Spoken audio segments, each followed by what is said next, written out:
presiding elders who are here with us as well.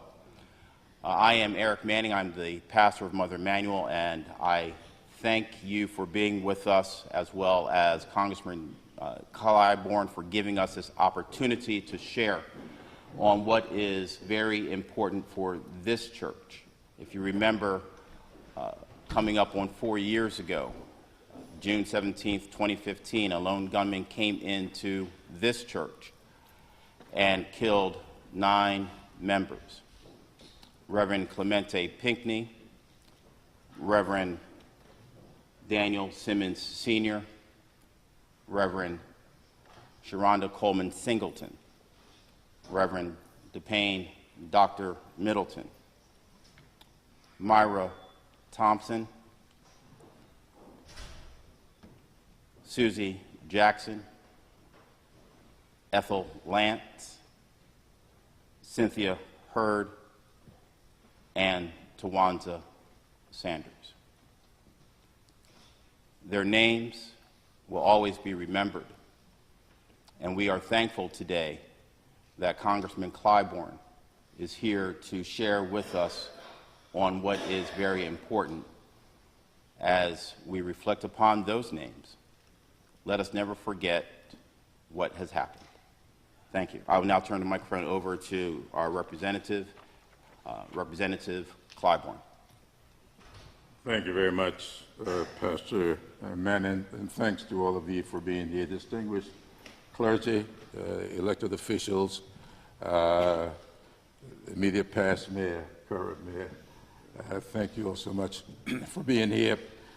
This legislation that we call, in short, closing the Charleston loophole, was first proposed not long after that catastrophic event back in June 17, 2015. It's kind of interesting when we have these kinds of incidents, people tend to get a little bit riled up and they'll go off to do something. And then as the days, weeks, months, years pass, things kind of wane and people settle back. In this instance, we cannot afford that because we are constantly being reminded daily of some other incident. We seem to be developing a culture that allows us to accept these kinds of incidents. And we are growing numb, it seems to me, to these kinds of incidents. But just this week, we were reminded once again of how important this kind of legislation is, because that gentleman in Illinois was not eligible to have a firearm. And something got missed in his background check. They found it, but too late to save those lives. And that's what happened in this instance. I don't own a gun. I don't begrudge anybody else who may own. But it seems to me that it is important for us to do what we can to prevent people who should not purchase a gun from purchasing. It may be mental illness.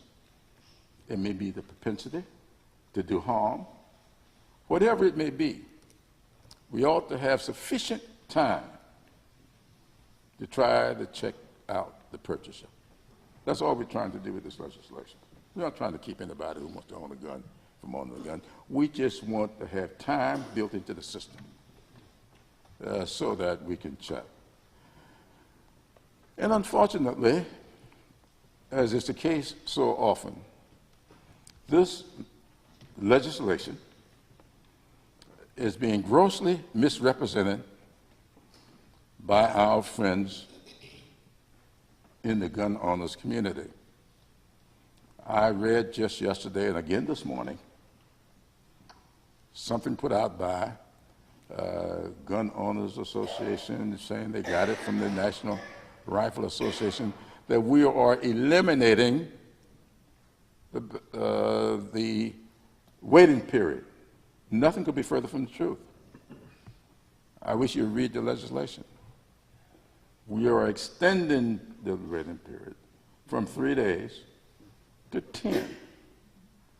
And if after 10 days we still have not resolved the background check, one who wants to purchase can ask for an enhanced review. And then within the next 10 years, that enhanced review must take place. And the way it's all set up, the outside period would be 28 days. So we aren't saying that we're going to eliminate it. We're just saying that we want to extend it to provide sufficient time. Remember, Dylan Roof attempted to purchase a gun on a Saturday. And the background check was requested the following Monday. And something showed up. And they needed to check it out again, or further check it. But by the time the further check, the 3-day period had expired. From the 13th to the 16th, he then went back, purchased a gun, and by the time, the gun was gone. So that's all we're doing here. And I want to thank all of the friends of the deceased. I want to thank all of the people of this community, a community that I love so dearly, a community that I've always considered to be as closely knit as any community that I've ever been a part of. I want to thank them for being here. And I want to thank my friend Joe Cunningham, and he is my friend. You know, we use that term kind of loosely up in Washington. We often refer to each other as my good friend, but most times we don't mean it. I do mean it when I call him a friend, and I want to thank you for being here. Thank you for co-sponsoring this bill. This bill is bipartisan. Peter King of New York co-sponsored this bill. And even when we went to look at whether or not we should modify it, he said to me, if you want it to remain a bipartisan bill, please keep it the way it is. So there's nothing about this that's partisan. You can't be more Republican than Peter King.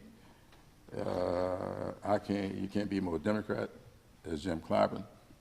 And the two of us have agreed on this.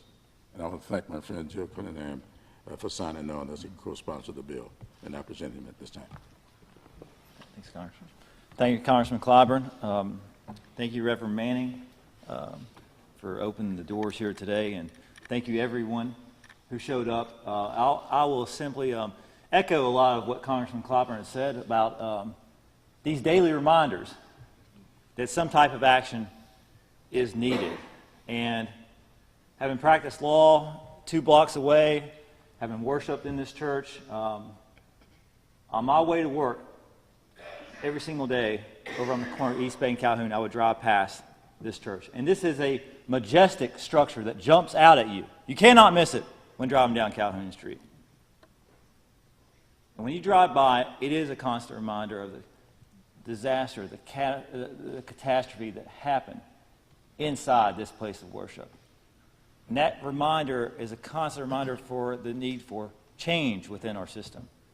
And I am proud of the leadership that Congressman Clyburn has taken on this issue. And as he said, it is a bill that has garnered bipartisan support. These are Democrats and Republicans coming together seeking something that will make a difference. And as the years pass by, it's become more evident that if we change nothing, nothing will change. This is our step to make a change. This is a common sense and pragmatic solution to allow law enforcement the time that they need to do their job. We do not want to arm criminals. That should not be too much to ask. We want to make sure that adequate background checks are made, because in 2016 alone, 4,000 firearms passed into the hands of criminals or people who were mentally ill, who should not have had those weapons, and who would have been caught if the adequate time was allowed to process their background checks. That's what this legislation is aimed to do, to close that Charleston loophole. And it's simply extended from 3 days for that background check to allow for 10 days to capture the vast majority. It's not an endless time period. It has a definitive time to stop. And that's why it's garnered bipartisan support. It's an honor for me to co-sponsor this bill, to take a step, because the victims, the survivors, their families, Mother Emanuel deserves this. And I'm happy to stand here and I applaud Congressman Clyburn's leadership. Thank you.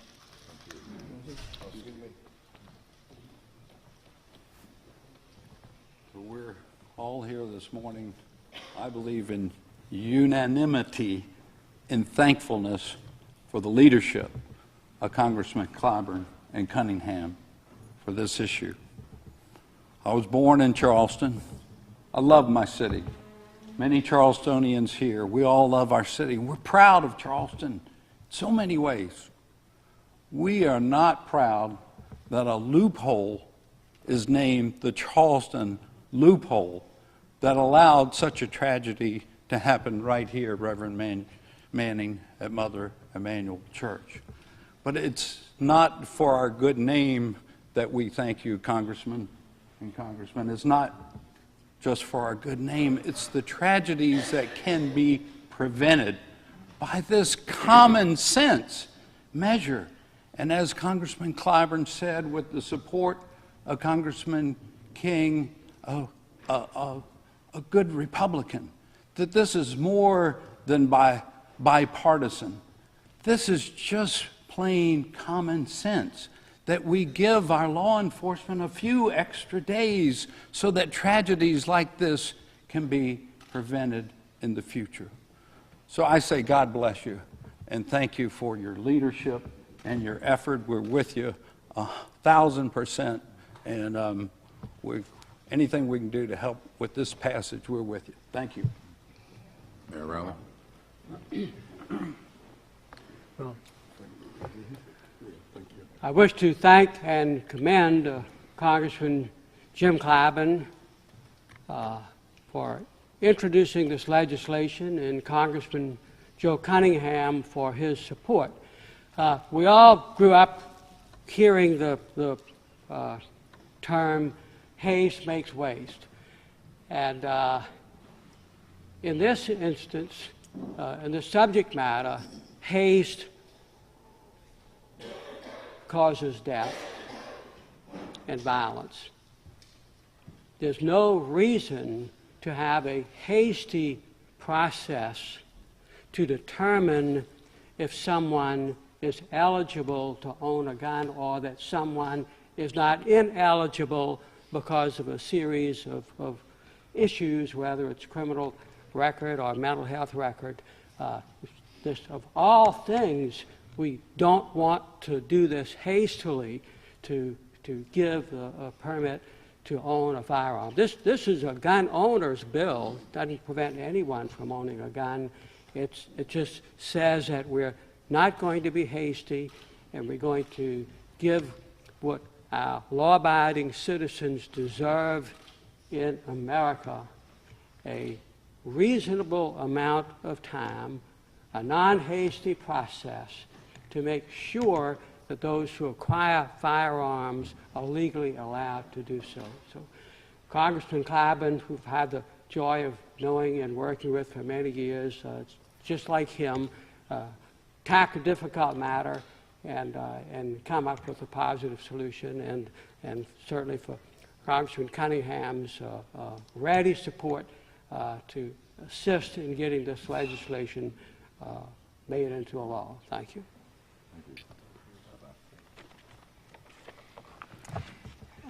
Stephanie Alexander, Rabbi at Kahal Kadosh Beth Elohim.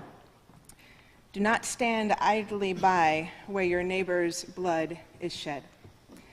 In the 3.5 years since the attack here at Mother Emanuel, in the 4 months since the attack at Tree of Life, synagogues, churches, and mosques have hired security guards. We've consulted with experts and fine-tuned safety procedures. We've followed the recommendations of industry standards and increased our insurance and coverage in the event of an active shooter. In the 6 years since Newtown and the 12 months since Parkland, students and teachers have practiced lockdown drills. We've put locks on doors, covered windows to classrooms. We've asked our children in the places that are supposed to be safe havens to visualize and anticipate the reality of an active shooter on the premises. Do we yet even know the long-term effects of such drills? We do these things because it's a matter of safety and security. Yet it's supposed to be a both and. While our children visualize shooters in their classrooms and worshipers prepare for an attack in their house of worship, we have yet to pass a single meaningful piece of legislation that might have a real impact on preventing such an attack in the first place. We know that background checks work, and we also know that sometimes they take longer than 3 days, particularly in the case where there's more data to sift through, an indicator that the completion of a background check is that much more essential, not less so. And the vast majority of Americans want to see this loophole closed. Let's get this done. And the next time our children come home from school telling us they've practiced a code red to prepare for gun violence, we'll be able to look them in the eye, having done something of significance to protect them from gun violence as well.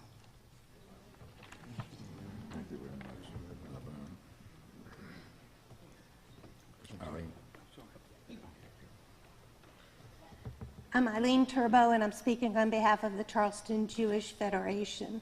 We are so proud to be standing here in total support of this legislation. We're proud of Representative Clyburn, and we're especially proud that this legislation is co-sponsored by our local representative, Joe Cunningham. As a member of the collective Jewish community and as a citizen of Charleston, we all know too well the effects of gun violence. We believe that right is right, and to echo what everyone else has said, a waiting period of a few days that may save lives is so important. With all due respect to the rabbi, I'm going to paraphrase something from the Talmud, and it says, if you save one person, you save the world. So thank you. Thank you.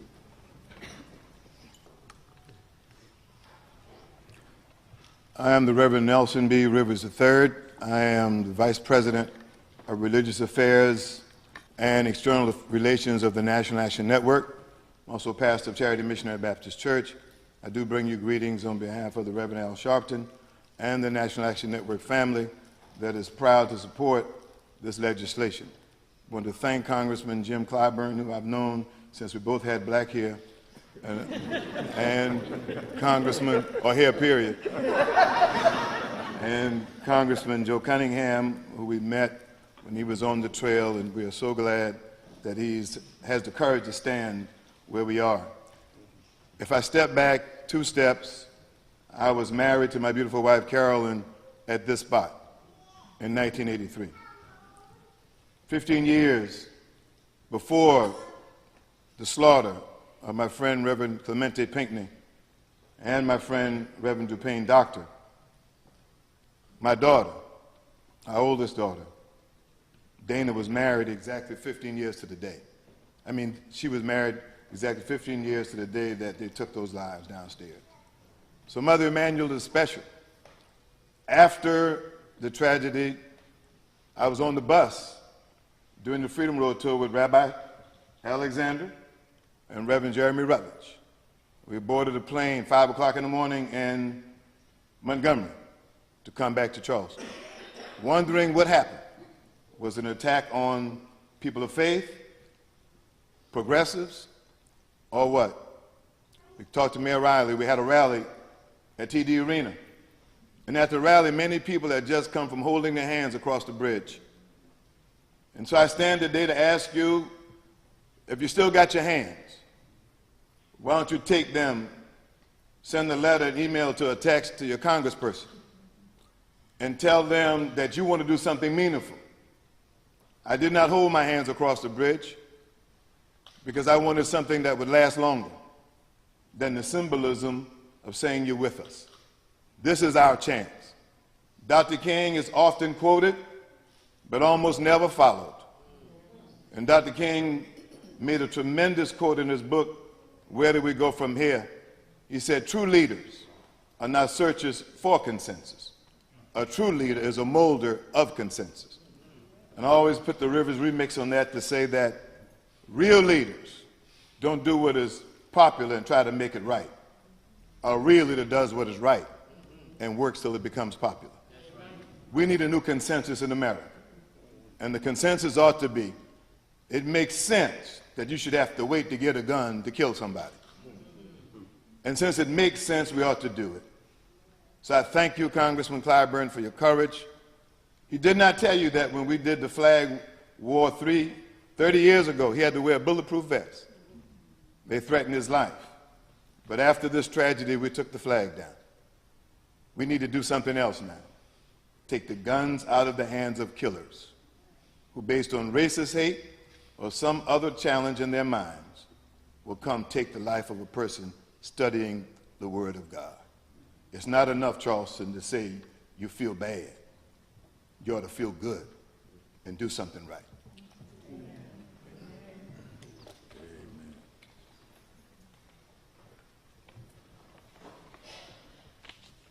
Good afternoon, everybody. My name is Patrick Martin, and I'm a teacher here in Charleston. I began teaching my first year, the year of Columbine. My daughter was just starting third grade when the slayings happened here at Emmanuel AME Church. Last year, I was teaching a student who had just transferred into my class from Marjorie Stoneman Douglas High School in Florida a few months before the massacre there. Teachers have a front row seat to the fears of our students. And I'm here to tell you today that they're still afraid. This bill is a common sense measure to help ease the apprehension of students and reassure parents that the polarization that has led to these senseless killings is going to end. If this bill can save one life, it should pass. Towner McGill, a community leader, myself, and a group of teachers here in Charleston last year, inspired by students who were marching for their lives, founded a group called the Safe Schools Project. We spent the last year advocating for more mental health counselors in every school in South Carolina, and we've been advocating for common sense efforts to protect our students from preventable gun violence. I don't want to have to answer questions from my grandchildren about what it was like to teach during the age of school shootings. I want to tell them I was part of an era when we realized the need for change and set out to make it happen together as a community with a common goal: safe schools for every child.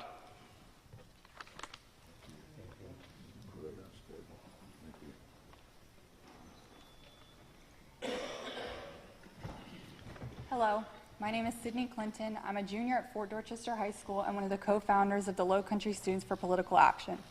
LSPA is a political organization founded by teens out of the Charleston March for Our Lives chapter last summer. Over the past year, we've been working really hard to give teens an outlet to use their voice and become politically involved. We've also been advocating for common sense gun reform. Here in Charleston, we've been working with Senator Kimpson to help get the S-154 bill passed, and I'm honored to be here in support of this bill on behalf of the LSPA students.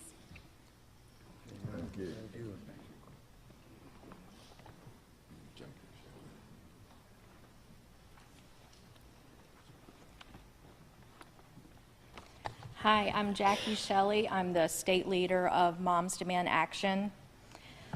America's gun rate is tragic and unique. It's 10 times higher than other high-income countries. In other words, by early February of this year, more Americans were killed with guns than are going to be killed in our peer countries in an entire calendar year. With more than 36,000 Americans shot and killed every year, and approximately 100,000 more shot and injured, much of this country is left with widespread grief from our nation's gun violence epidemic. We have to stop this. We have to stop acting like gun violence is an acceptable part of our daily life in America. Background checks are the single most effective way to reduce gun violence. And we have to improve our system in order to save lives. So I want to thank Congressman Clyburn, Cunningham, and King for addressing this important issue and proposing H.R. 1112.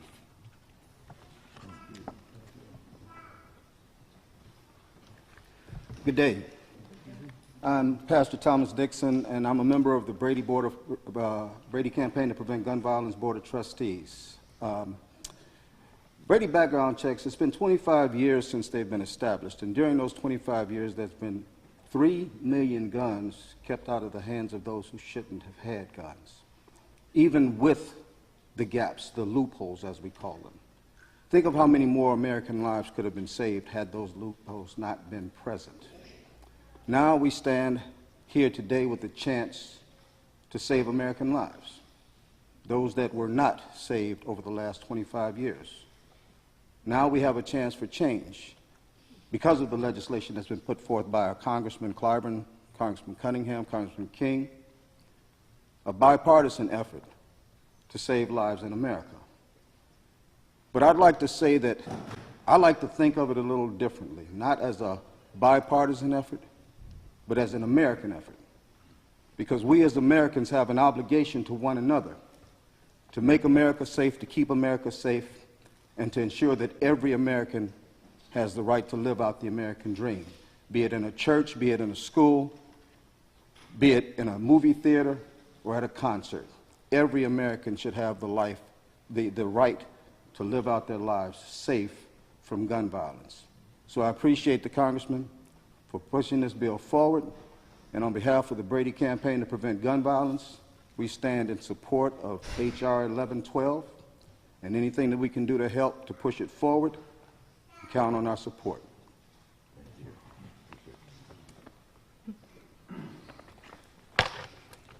Good morning. My name is Megan Alexander, and I'm a mother of a 6-year-old that has just experienced her first single shooter drill. She had absolutely no idea what to make of it. I'm also one of the founders of Arm in Arm, South Carolinians for Responsible Gun Ownership. Responsible gun ownership. Our group is comprised of gun owners and non-gun owners working together across the state. We are pediatricians and trauma surgeons. We are parents and teachers. We are faith leaders and congregants. We are hunters and veterans.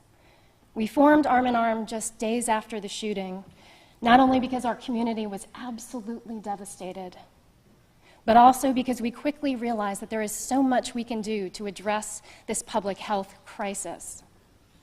And completed background checks are absolutely the key. We have years of data that show that they work, and this bill would enable, when we need it, more time for our highly effective system to work. But make no mistake, this does not infringe upon Second Amendment rights.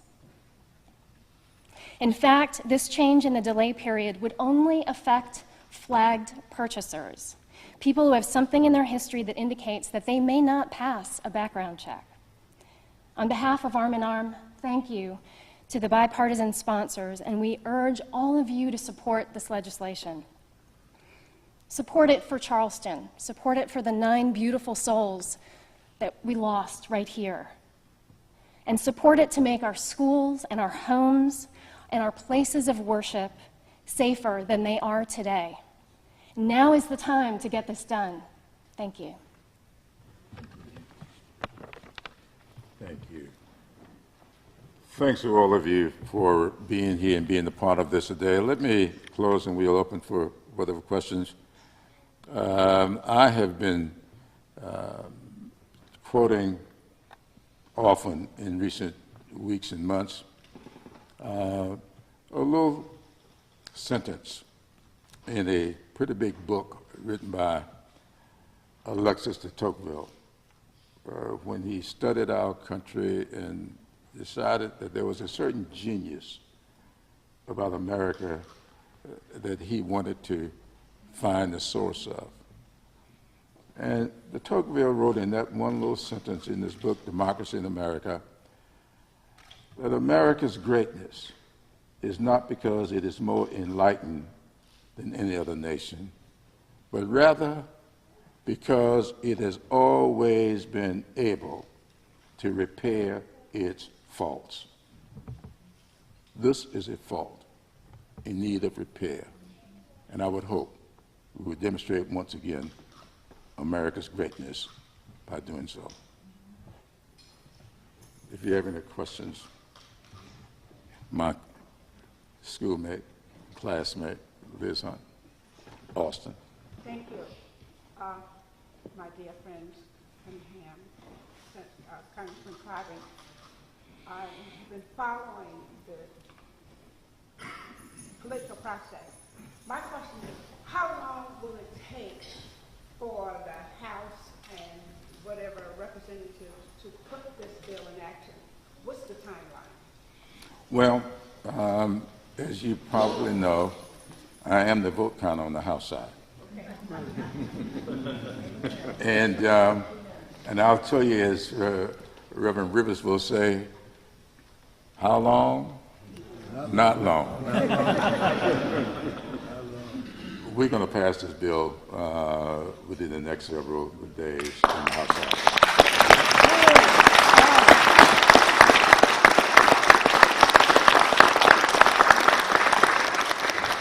Now, when it passes through Statutory Hall, going over to the Senate chambers, that's another question.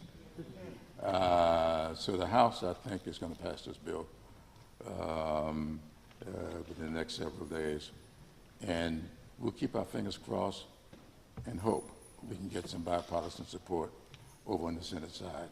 I am having discussions with Senator Scott in hopes that we can get him to come on board. He is very positive about the bill, and I hope. I need you, as Reverend Nelson again, I got to call him again, use your hands, your lips, your tongue, talk to as many people as you possibly can, write as many people as you possibly can, call as many people as you possibly can. Let's see what we can do to build support on the Senate side for this. As I said before, we aren't asking anybody to give up ownership of guns. We're asking them to give us ample time to determine whether or not that person trying to make the purchase should be able to do so. That's all we're asking. Thank you.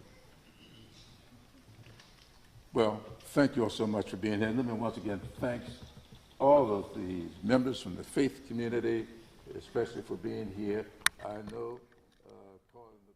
All right, there you have it. Low Country leaders calling for the closing of the Charleston loophole. That press conference getting underway right now, or just wrapped up, we should say, downtown. Congressman James Clyburn and Joe Cunningham pushing to pass legislation to prevent tragedies from taking place like the one in June of 2015. That press conference held at Mother Emanuel downtown, where 9 people lost their lives to gun violence. We heard both representatives say their goal in this legislation is to extend the background checks for guns from 3 to 10 days and to keep guns from landing in the wrong hands. You can count on 2 to bring you the full coverage on this story online and today at 4. Thanks for joining us.